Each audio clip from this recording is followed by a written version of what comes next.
Hello friends, welcome to Faris home food.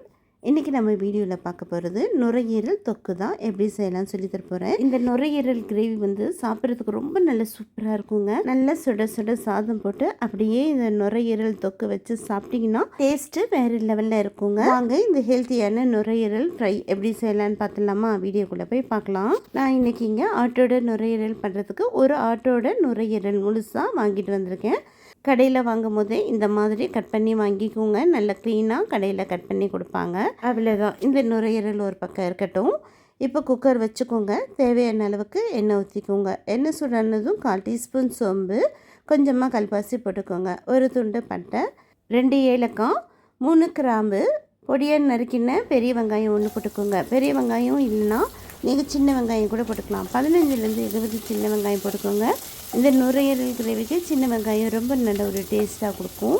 அவ்வளோதான். வெங்காயம் நல்லா வதங்கினதும் 1 டீஸ்பூன் அளவுக்கு இஞ்சி பூண்டு பேஸ்ட்டு போட்டுக்கோங்க. இஞ்சி பூண்டு பேஸ்ட்டு போட்டதும் அடிப்பிடிக்க ஆரம்பிக்கும்.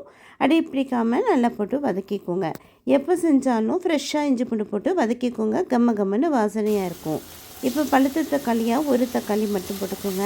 தக்காளியும் போட்டுட்டு நல்லா வதக்கிக்கோங்க. இது கூடவே கொஞ்சமாக கருவேப்பிலை இலை போட்டுக்கலாம். அடுத்து க்ளீன் பண்ணி வச்சுருக்கிற நுரையீரலும் போட்டுக்கலாம்.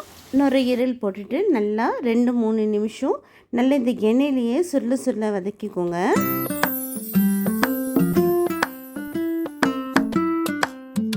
நுரையீரல் நல்லா இந்த மாதிரி சுருண்டு வந்ததும் இப்போ 1/4 டீஸ்பூன் மஞ்சள் தூள், 1/2 டீஸ்பூன் சக்தி வெறுமிளகாய் தூள், 1/2 டீஸ்பூன் மல்லித்தூள், 1/4 டீஸ்பூன் அளவுக்கு கரம் மசாலா தூள், 1/2 டீஸ்பூன் மிளகுத்தூள், 1/2 டீஸ்பூன் உப்பும் போட்டுக்கோங்க. போட்டுட்டு மறுபடியும் ஒரு 2 நிமிஷம் நல்லா இந்த எண்ணெயிலேயே சுருள வதக்கிக்கோங்க.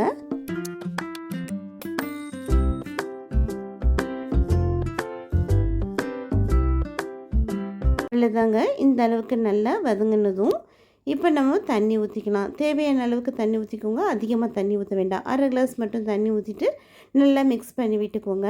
உப்பு காரம் எல்லாம் ஒரு தடவை செக் பண்ணிக்கோங்க.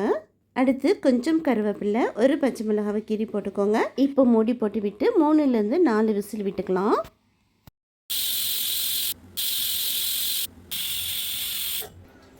இல்லைதாங்க, 4 விசில் விட்டு ஸ்டவ் ஆஃப் பண்ணி ப்ரெஷர் ஓப்பன் பண்ணி பார்த்தா சூப்பராக நல்லா கம்மன்னு மணக்க மண்ணீரல் கிரேவி ரெடி. இந்த மண்ணீரல் gravy low fat high protein இருக்கிறதுனால வெயிட் கண்ட்ரோல் பண்ணும். கண்டிப்பாக ட்ரை பண்ணி பாருங்கள். அதே மாதிரி ஸ்கின்னுக்கும் ஹேருக்குமே ரொம்பவுமே நல்லது. அவ்வளோதாங்க. கடைசியாக கொஞ்சமாக கருவேப்பிலை இலை, கொத்தமல்லி இலையும் தூவிக்கோங்க. அவ்வளோதாங்க. நுரையீரல் கிரேவியே வேணான்னு சொல்கிறவங்களுக்கு கூட இந்த மாதிரி ஒரு தடவை செஞ்சு கொடுத்து பாருங்கள். ரொம்பவும் விருப்பமாக சாப்பிடுவாங்க. ஆட்டோட நுரையீரலில் இரும்பு சத்து அதிகமாக இருக்கிறதுனால வாரத்தில் 1 நாள் அல்லது 2 நாள் எடுத்துக்கோங்க. நுரையீரல் கிரேவி நல்ல சூடான சாதத்துலையும் போட்டு சாப்பிடலாம். டிஃபனுக்கும் இட்லி, தோசை, சப்பாத்தி, ரொட்டி, நான் எல்லாத்துக்குமே சாப்பிடலாம். பண்ணாதீங்க. கண்டிப்பாக ட்ரை பண்ணி பாருங்கள். நான் சொன்ன மாதிரியே செஞ்சு பார்த்துட்டு எப்படி இருக்குன்னு கமெண்ட் பண்ணுங்கள். இந்த வீடியோ பிடிச்சா மறக்காமல் லைக் பண்ணுங்கள், ஷேர் பண்ணுங்கள், சப்ஸ்கிரைப் பண்ணுங்கள்.